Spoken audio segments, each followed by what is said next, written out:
দুই শালিক ধারাবাহিকে এবার নতুন ধামাকা। ঝিলিক ও গৌরবের ফাঁদে ছদ্মবেশী জাদুঘর।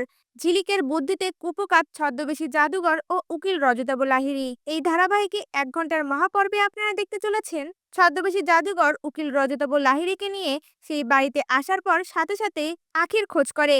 আর তখনই ছদ্মবেশী জাদুঘরের স্ত্রী তাকে আখির রুমে নিয়ে যায়। আর সেখানে ঝিলিক আখির ছদ্মবেশী ঘুমানোর নাটক করে। ঝিলিককে দেখার পরে ছদ্মবেশী জাদুঘর ও উকিল রজতাভ লাহিড়ী তাকে আঁখি মনে করে। আর সেখানে দাঁড়িয়েই তাদের প্ল্যান সাজায়। আর তারা বলতে থাকে, এবার হবে নতুন খেলা শুরু। এখন গৌরবও আমাদের হাতে, আঁখিও আমাদের হাতে। এই দুজনকে অস্ত্র হিসেবে ব্যবহার করে ছাতাবাড়ি ও অনিমেষ রায়কে একদম ধ্বংস করে দেব। এই কথাগুলো ঘুমের নাটক করা ঝিলিক শুনতে পায় আর মনে মনে বলতে থাকে, এবার কার হাতে কে কুপোকাত হবে সেটা ভালো করে দেখা যাবে।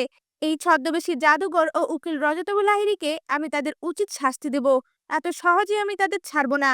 এই কথাগুলো মনে মনে ভাবতে থাকে। এরপর উকিল রজতাভ লাহিড়ী ও ছদ্মবেশী জাদুঘর সেই রুম থেকে বেরিয়ে গেলে সাথে সাথে ঝিলিক উঠে দাঁড়ায় আর লুকিয়ে লুকিয়ে তাদের রুমে গিয়ে সকল কথা শোনার চেষ্টা করে। এদিকে উকিল রজতাভ লাহিড়ী গয়নাগুলো দেখতে চাইলে ছদ্মবেশী জাদুঘর তার স্ত্রীকে গয়নাগুলো নিয়ে আসতে বলে।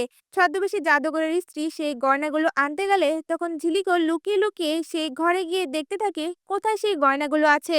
আর সেখানে ঝিলিক দেখতে পায় লকারের মধ্যে গয়নাগুলো রাখা আছে আর সেই চাবিটা বালিশের নিচে। তখন ঝিলিক মনে মনে বলতে থাকে, আজ রাতেই আমাকে গয়নাগুলো উদ্ধার করতে হবে।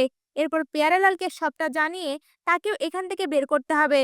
এরপর দেখা যায় ছদ্মবেশী জাদুঘর তার স্ত্রীর সাথে রুমে ঘুমাতে গেলে তখন ঝিলিক লুকিয়ে লুকিয়ে তাদের রুমে ঢুকে আর বালিশের নিচ থেকে চাবি বের করে লকার থেকে গয়নাগুলো বের করার চেষ্টা করে। তখন একটা শব্দ হওয়াতে সাথে সাথে ছদ্মবেশী জাদুঘরের ঘুমটা ভেঙে যায়। আর এদিক ওদিক তাকাতে কাউকে দেখতে পায় না আর মনে মনে ভাবতে থাকে, হয়তোবা ইঁদুর। এই বলে আবারও ঘুমানোর চেষ্টা করে।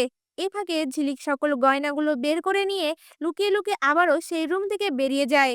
এরপর ঝিলিক তার রুমে এসে গয়নাগুলো হাতে নিয়ে বলতে থাকে, এবার আমাকে পেয়ারালালকে এখান থেকে উদ্ধার করতে হবে আর এই ছদ্মবেশী জাদুঘরের সকল চাল আমাকে সবার সামনে আনতে হবে।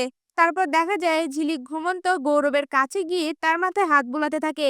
আর গৌরব চোখ খুলেই আখিকে দেখে চমকে যায় আর বলে ওঠে, আখি তুমি এখানে? তখন ঝিলিক কান্না দৃষ্টিতে গৌরবের দিকে তাকিয়ে বলে ওঠে, পেয়ারালাল আমি তোমার ঝিলিক। এরপর সকল ঘটনা গৌরবকে খুলে বলে। আর গৌরবও কথাগুলো শোনার পরে নিজেও সকল ঘটনা থেকে খুলে বলে। এরপর দেখা যায় ঝিলিক ও গৌরব একে অপরকে জড়িয়ে ধরে। আর সেই সময়ে ঝিলিক বলে ওঠে, এখন আমাদের এখান থেকে পালাতে হবে। আমি গয়নাগুলো উদ্ধার করে নিয়েছি। এখন শুধু এই ছদ্মবেশী জাদুঘরের চাল সকলের সামনে আনা দরকার। আর এটা শুধু পারবে আখি। আমাদেরকে আখির সাথে কথা বলতে হবে। এরপর ঝিলিক ও গৌরব সেই গয়নাগুলো নিয়ে পাঁচিল টপকে বাড়ি থেকে বেরিয়ে যায়। তা ভিউয়ার্স, ঝিলিক ও গৌরব যদি এই ছদ্মবেশী জাদুঘরকে উচিত শাস্তি দেয়, আপনাদের দেখতে কেমন লাগবে? আপনাদের মতামত আমাদের কমেন্টে জানান। ধন্যবাদ।